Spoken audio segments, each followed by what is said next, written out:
Kasikin, good morning, good morning, good morning po. Isa na pong mapagpalang araw po sa inyong lahat. Welcome na naman po sa panibago nating vlog po sa araw na ito. And of course, you are still watching Chicken Anonymous TV. Welcome po to KMK Game Farm. Marami pong salamat Kasikin sa patuloy po na pagsama sa amin mula po sa journey namin sa pag-alaga ng Orientals until po sa mga game fowl and even po mga Oriental fowl na po mga Kasikin, no? Mga Oriental na panabong. Maraming salamat po. Bali, ang content po natin sa araw pong ito mga Kasikin is medyo special sapagkat ito po ay lagi pong nire-request ng ating subscriber, no?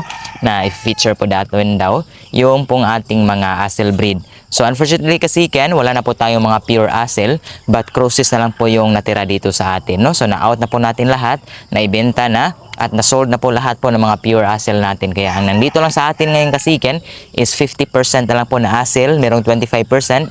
And even po soon, magkakaroon na po tayo ng 1/8 blood po ng Asel mga Kasikin. So ngayon, umpisahan po natin sa pagpapakita po sa inyo sa atin pong mga Oriental sweaters, yung atin pong mga pullets. Samahan niyo ako mga Kasikin.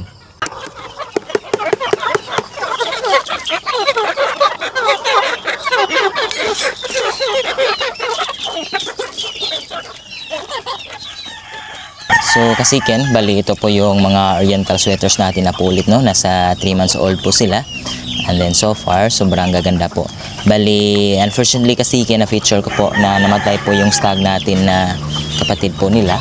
At sa ngayon po, mga pulis na lang po yung natira. So supposedly, siyam po silang magkakapatid but 6 na lang po yung natira kasi yung tatlo Kasikin, bali kinal na po natin, no? Inulam po natin last week kasi pumunta din po tayo sa Simala. So yun po yung nagiging baon natin. Kaya ito po, mga selected na po natin ito Kasikin. So later, pagkatapos nilang kumain, ay pakita ko po ng malapitan para po makita nyo po kung gaano kaganda po yung atin po mga Asel sweaters. So balik Kasikin, hawak-hawak ko po ngayon ang ating 50% Asel po, 50% KMK Blues po natin, no? Ayan. So bali yung father po nila is si Tibo. Kung nakasubaybay po kayo sa atin pong Asel, yung pong Asel po natin na lasak or lakton po yun. So ayan, nandito po, no? So balik Kasikin, ito po siya, no? So 50% Asel, 50% KMK Blues po, no? Sobrang ganda po ng katawan nito. So nasa 1-year-old na po ito Kasikin, but hindi po natin no nilaban, no? So keep lang po talaga natin ito mga Kasikin kasi plano po natin talaga makapag-produce po tayo ng mga crosses na lang po, 1/8 po blood ng Asel. Kaya sa tingin ko ay magamit po natin ito in the future, no? So hindi po natin ito pasasayon mga Kasikin kasi bawal po sa YouTube. Kaya hanggang video or picture lang po tayo ng ating mga alaga, no? Ayan. Okay. So ito po siya. Ayan po mga Kasikin, no? Ayan po yung kanyang tindig. Medyo mataas po. Medyo bulto po yung pangangatawan, no? Ayan. Ayan po ang ating 50% Asel, 50% KMK Blues. So second one Kasikin, ayan. So still anak pa rin po ito ni Tibo. So kasi si Tibo lang po yung pinapakasta natin sa ating mga American fowl, no? Ayan. So magkapatid po ito sila sa tatay nung nakikita ko po yung una. Still 50% po Asel, 50% KMK Blues po. Ayan. So magaganda po yung tindig po ng ating mga alaga, no? Ayan. So 1-year-old. Okay. Ayan po, tingnan niyo po na malapitan.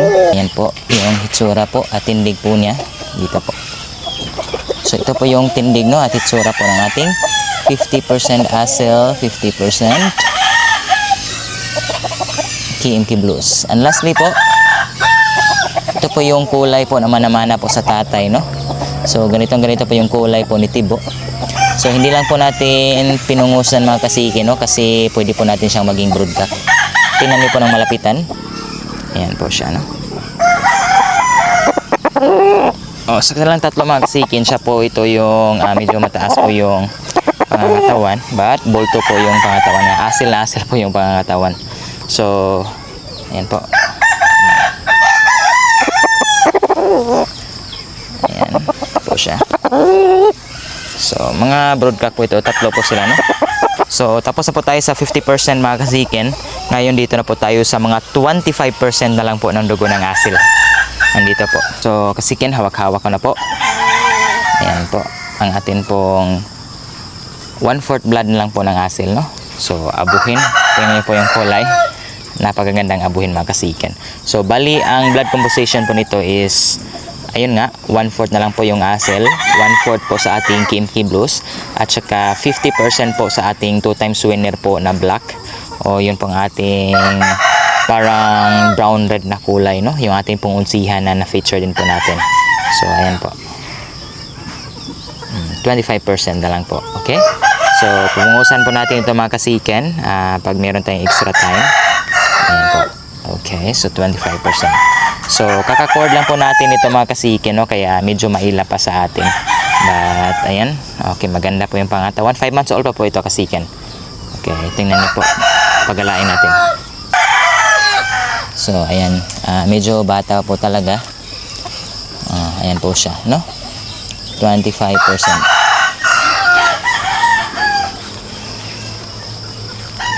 Okay, secondly kasiken, meron din tayo dito 25% po na hen. Ayan po, naglimlim na po siya. So, bali, may chance po na magiging 1/8 na po yung pasisiw po nito, no? Kasi nga, naglimlim na po yun.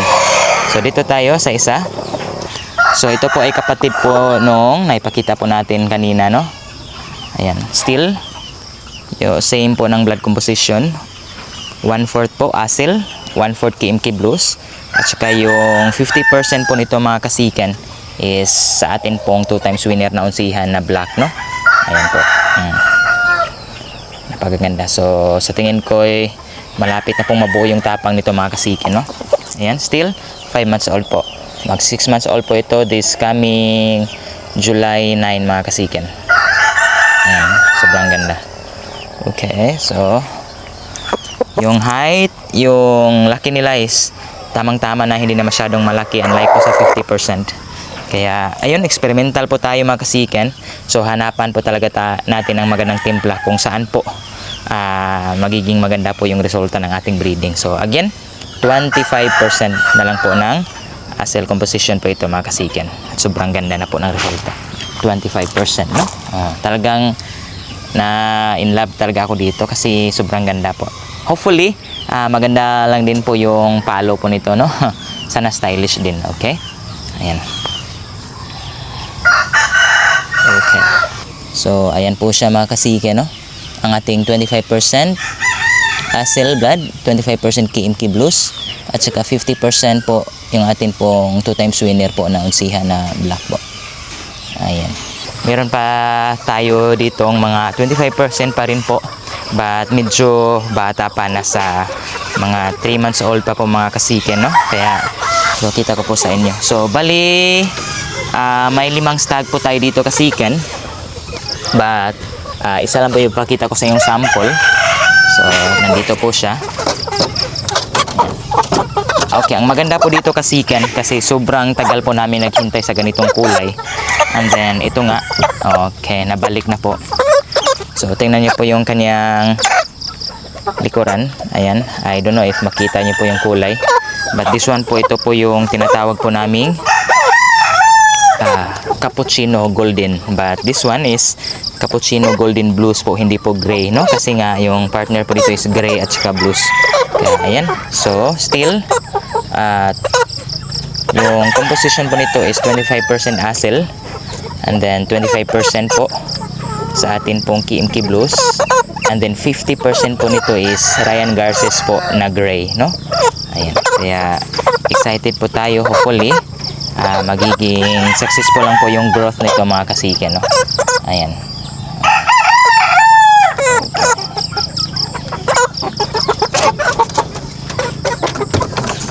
So kasiken, meron pang isa dito. Ayan, magaganda po, no? Yung kulay. Ayan, yung tindig. So, sana po talaga is magiging successful. Lumaki pong healthy mga kasiken, no? Kasi nga, ayan, medyo crucial pa po yung ganitong edad ng manok, no? So, madali po itong mahadapuan po ng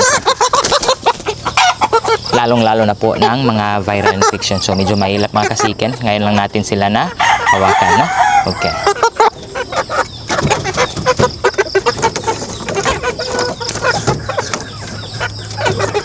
At sa atin pong pagtatapos mga kasiken, as promise, ay ipapakita ko po ng malapitan po yung atin pong pullets po na mga oriental sweaters, no? Kaya dito tayo kasiken. Ayan. Okay. So, bali, ito po yung sample ng isang pullet natin. Okay, so, ayan, highly selected po natin ito kasi nga green legs kasiken. At saka maganda po yung forma ng katawan at saka yung mukha, no? Ayan. So, ayan po yung ating 3 months old po na hassle sweaters na mga pullets. So, meron pa dito kasiken. The very reason bakit natin siya, ayun nga, preserve kasi nga talagang manang-mana po sa ating Boston sweaters, no? Ayan po. Okay. So, sobrang ganda kasiken. Okay. Ayan. At meron pa dito isa. Ito po silang 6. So, hopefully, magiging healthy po, no? Nang sa ganun, may balik po natin sa kanilang tatay at saka makross din po natin sa ating jet hatch, no? Okay. So, kasiken, ayun lang. Hanggang dyan lang po. At sana po, sir, nakita po yung video natin para po sa iyo yun, no? Kasi nga, ayun, na-feature na po natin yung hassle. So, hanggang dito na lang po ang ating content. See you na lang po sa sunod naming mga upload. God bless po.